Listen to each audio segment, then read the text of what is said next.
Here in America, everybody knows that full-size half-ton pickup trucks are the sales king. In fact, the #1 seller in the segment is the Ford F-150, with Ford constantly moving nearly 1 million units every year. That's right, I said 1 million units. Now, how about General Motors? This has always been Ford's arch rival, and in the sales race for best-selling title, the Chevrolet Silverado and GMC Sierra have always been #2, right behind the Ford F-150 in terms of sales. And as you can see, this giant beast that I'm standing by is the 2020 GMC Sierra AT4. Now, I've already tested the 2019 Sierra when I was at the media drive last year, and this week, the 2020 model is basically the same handsome truck that we know and love. This AT4 trim is a new trim for 2019. It's got special off-road hardware. It's got a 2-inch lift on the suspension. It's designed to basically be like a Ford Raptor competitor. And with a wide variety of engines, up to 5 available, it's also designed to appeal to a variety of truck buyers. So the big question I want answered this week,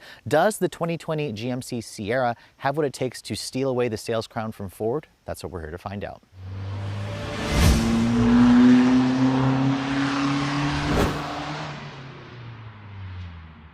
So as you can see, in a segment where a lot of manufacturers are oftentimes very conservative with changes, for 2020, the Sierra stays roughly the same. However, this is a radical departure from the old 2018, the third generation Sierra that we knew and loved, that went from 2013 all the way up to 2018. The front fascia of this AT4 hasn't changed from the last one that I showed you, and I still think this is one of the most handsome looking trucks that you can buy in the half-ton segment. I think it's better looking than the Ford F-150 and better looking than the new Ram 1500, but of course, looks are always subjective. This black on black AT4 with the red accents really stands out. In fact, some of you may even think that it looks a lot like a Ford F-150. The grille is just freaking massive. In fact, the entire nose and hood of the new generation is much larger than the previous generation, which makes this thing look a lot like a heavy duty instead of a half-ton truck. Now, gone are the days also of halogen headlights on half-ton trucks.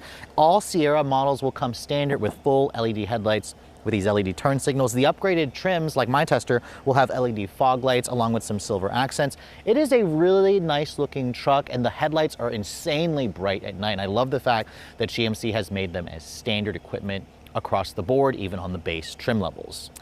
Now, around the sides, you can see the truck's massive proportions are also easily apparent from this angle of the vehicle. In fact, as if you thought the old truck was too small, GMC made this new one bigger. Now, this particular one that I'm showing you is a crew cab short bed, which means it's got the 5-foot 8-inch long bed. There's also a standard length bed, which gives you a 6-foot 6-inch long bed. If you guys are looking for an 8-foot bed, you have to downgrade to the regular cab version. This one, as you can see here, is the crew cab, so you've got the 4 full-size doors. It's going to give you the most space in the back seat, and at 231 inches long, this thing is big. Its wheelbase at 147 inches long is honestly longer than some subcompact cars' overall length. So again, she's a big truck. Here in America, we like things bigger and better, which is why GMC made this thing even bigger and better. Now, in terms of the wheels, this AT4 version has a 20-inch optional wheel with this black finish, with the machine finish. It looks fantastic. You can also offer or get an 18-inch wheel. This one also has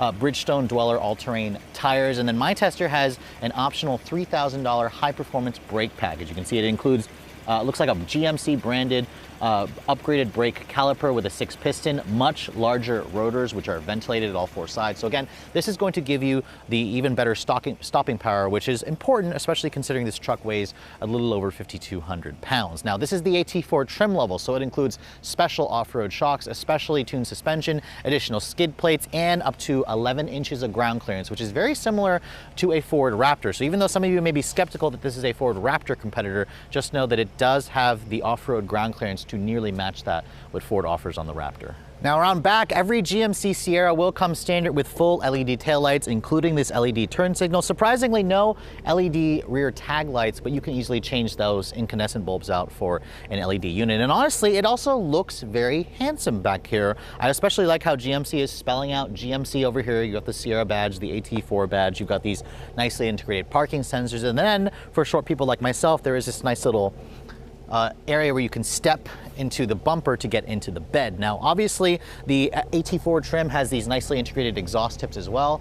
I'll let you guys take a listen. This one here has the 6.2 liter V8 with the optional dealer installed high performance catback exhaust.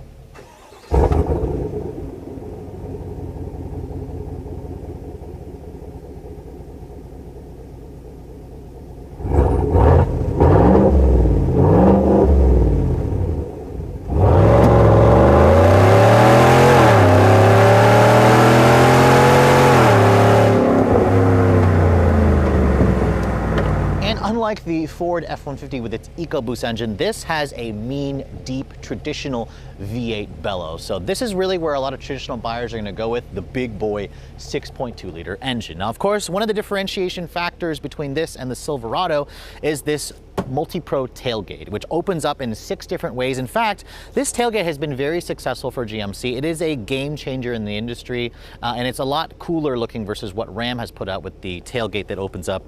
Basically, there's a split down the middle and opens up 2 different ways. This offers multiple different ways. Now, obviously, you can open up the tailgate in the traditional fashion. It is a damped tailgate, but when you open it up this way, it actually almost has like a built-in bed extender right here, because you can pull or open up this side over here. You can put longer items, or you can wedge it along the back of this little portion over here. Closing the tailgate again, you can see if you push this portion right here on the top, it'll open up this little half area where you can use this kind of like as a table, or you can also open up the same area that I showed you, and it also creates a bed extender, which is again pretty useful. And if you do this, you touch these buttons in sequence, you can see it opens up and then opens down over there to basically pull this down over here. And then there's also another area right there. So this creates a nice little step to help short people like myself get into the bed. And it also allows you to kind of get closer into the bed, so you don't necessarily have to get into the bed if you don't want to. But this step is definitely much easier to use versus the one you find in the F-150. It's a little bit more useful. And I also love the fact that the tailgate just offers so many different ways that you can open and close this thing. You can see there's also 2 cameras back here, one's for the backup camera, one's for that in-camera mirror, which is pretty cool. Opening up the bed, there's also a new carbon fiber box bed. That's right, the entire bed is made out of carbon fiber, which GMC makes it the strongest bed in the segment. As you can see, my tester doesn't have that. It just has the nicely reinforced spray-in bed liner. But this one, even the standard size box, offers plenty of space. And if you guys want, you can also add in a tonneau cover, soft or hard tonneau cover. Now, one of the areas that I think GMC or GM in general is really lagging behind the competition is when you look at the interior of this truck. This is like the opposite of the classic example, beauty is skin deep, because this truck is beautiful on the outside, but on the inside, it's a little utilitarian. It looks like GMC didn't really try as hard on the interior because it looks dated already, and I'm sitting in a truck that was fully redesigned last year. Now, that's not to say that the materials in here are bad. They're definitely not bad. They're mostly class competitive, except when you look at the fully loaded versions of the Ram, which could easily be mistaken for a luxury car. The dash has faux stitching everywhere on the upper portion of the hood, on most of the portions of the dash where it is soft touch. Even on this upper portion, it's soft touch with some nice storage. The door panels have basically the same materials, but overall, there's just a lacking it's lacking in terms of a warmth and like high-end feel, which I know some truck buyers don't care. In fact, when I asked GMC, why didn't you look at the interior of the Ram? Why didn't you make this nicer? They claimed that their customers preferred the interior to stay more utilitarian, more familiar, because they wanted it to last a long time and be durable. Because remember, these are going to be used for work, but also play. Now, the biggest, weakest link for this interior system is definitely that 8-inch infotainment system. It does have Android Auto and Apple CarPlay, but my God, does it look small in this truck. The gauges also look relatively old. You do have a 7-inch helper screen, and the steering column here is tilt and telescoping, but the wheel itself, aside from just the GMC badge, it looks identical to what you get in the Chevy Silverado. It's also a very thin rimmed steering wheel. You do have a heated steering wheel, heated and cooled seats, 10-way power driver, and passenger adjustment with 2-person memory. So the features are there. There's even a nice 7-inch heads-up display, which shows you a really good amount of information. But overall, in terms of that warmth, that luxury feel, for the price of this truck, I expected GMC to do a lot more. It's even more disappointing in the Denali version, which they, categorize as their own premium sub-brand, but it just isn't professional grade on the interior. Now, the back seat of this truck is massive. You get 43 inches of legroom, which is basically matching that what you get in most of the competition. And really, it's one of the reasons why a lot of families or American people are abandoning, sedans and going for this as their family vehicle, because it has so much legroom in the back. Now, under the Sierra's massive hood, I could probably spend just one video talking about all 5 of the powertrains that GMC offers on this thing. The new engine option for 2020 is the diesel, which I briefly drove in Wyoming last month. Sadly, this one does not have the diesel 6-cylinder, which has the most horsepower in the segment at 277 and 460 pound-feet of torque. This one here has the $2,500 option. It's a big boy 6.2-liter V8, a small block pushrod V8 with direct injection, and it also has cylinder deactivation to make 420 horsepower and 460 pound-feet of torque. Fuel economy also, as it sits, is around 1419. Remember, the AT4 does drop the fuel economy slightly, and this one, as it sits, will also tow a maximum of around 9,800 pounds. The Sierra, if you go for a different trim, will tow a maximum of around 12,100 pounds, which isn't the most in the segment, I believe, but it's basically right up there. This one also carries a maximum payload in the bed of around 1,700 pounds. Now, this one with the AT4 trim is one of the heavier options at 5,200 pounds, but despite that, this one here, GMC says, should get to 60 in just under 6 seconds, which should make it also one of the quickest. It all goes out through a 10-speed automatic transmission, which is a co-developed transmission.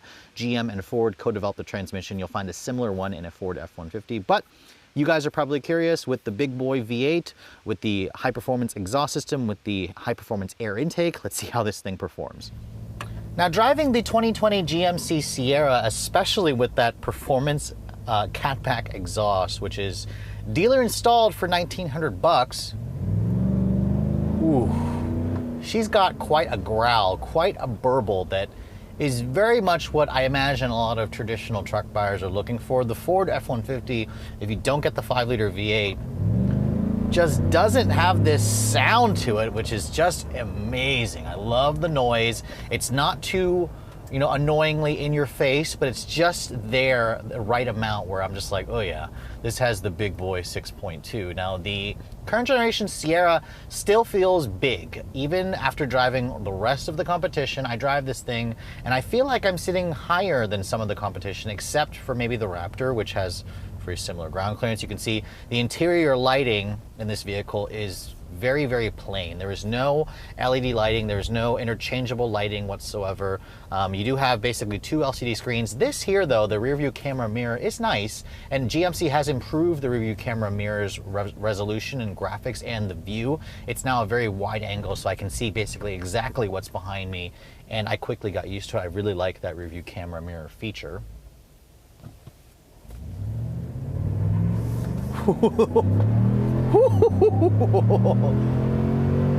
God. Now, this one is obviously 4-wheel drive. You can leave it in 2-wheel drive if you'd like, to let the tail step out, especially when you don't have much stuff in the bed. This thing easily feels like it'll get to 60 in under 6 seconds. This is one seriously fast truck with a very nice shifting 10-speed automatic. Now, the 10-speed in this car, obviously, GMC has tuned it specifically for this truck. When I put my foot down, it is very quick to go to a different ratio depending on how much throttle I'm giving the truck. And it just puts the truck right in the meat of its power band. And most of the times, I just found myself flooring it because I like listening to the exhaust system. Now, with these big 20-inch tall all-terrain tires, you might think that it's a noisy truck in terms of the ride quality, and surprisingly not. This thing is very quiet. It has a very good ride quality. The visibility in it, you do have to deal with this massive hood, which kind of gets in the way, especially if you're going over going over a hill, like if you're off-roading, which is why that, off-road camera would come in handy, where you could see basically the front of the truck. This thing also has a top-down 360 view camera, which is very, very useful, especially in something that's big for parking. There's the back end coming out a little bit. Oh my God, this thing is good. Even the 5.7 Hemi from Ram doesn't have this quite sound. I wish Dodge or Ram would offer the 6.4-liter Hemi. A little bit of wheel spin there.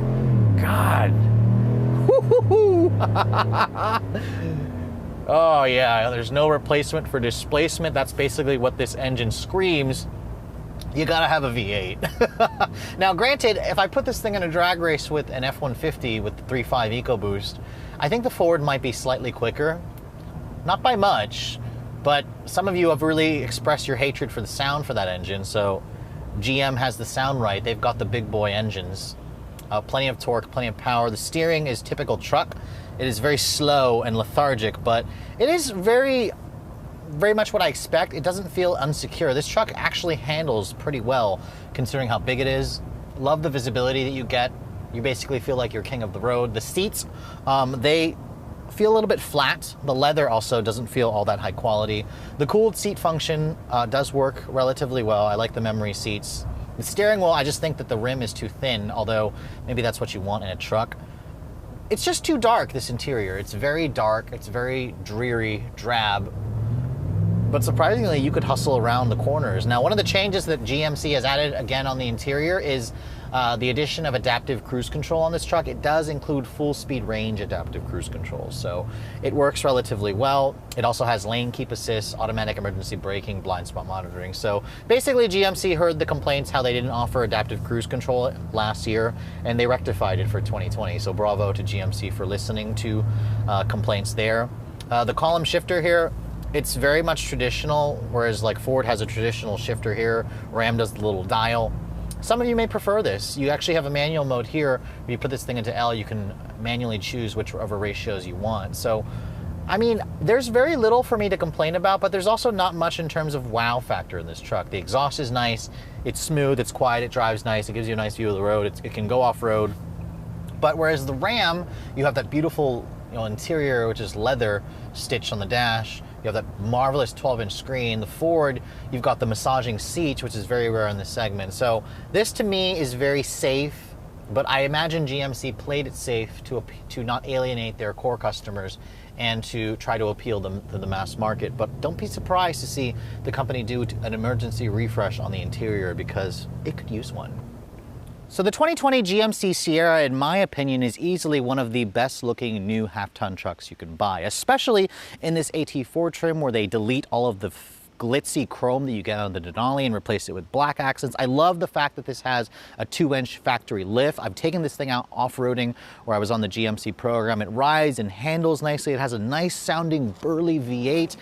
It does everything that I expect a truck to do, and really the biggest letdown for the Sierra and the Silverado is their interiors. I think GMC or GM needs to work on an emergency refresh and give us a larger touchscreen, upgraded materials, just different colors on the inside to make the trucks on the interior match the beautiful looks on the exterior. So that being said, where does it leave the Sierra in the segment essentially? Now, I asked earlier, does this have the ability to take away the sales crown from the F-150?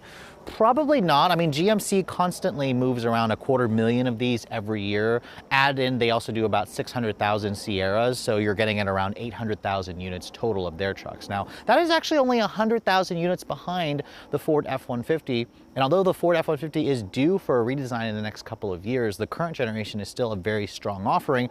But I will argue, if you're looking for that traditional small block V8 muscle and just a more traditional, macho looking truck on the outside, this one, along with the Silverado, are still very much enticing options. Just keep in mind, if you guys are looking for the fanciest interior, these ones are definitely not going to have that. But with all that said, I hope you guys have enjoyed my full overview on the 2020 Sierra AT4. If you're also looking to see the latest cars I'm testing, be sure to follow me on Instagram at redline_reviews, like us on Facebook, and as always, guys, please keep subscribing to the Redline Reviews YouTube channel for all the latest reviews. Thank you so much for watching. I'll catch you all in the next video.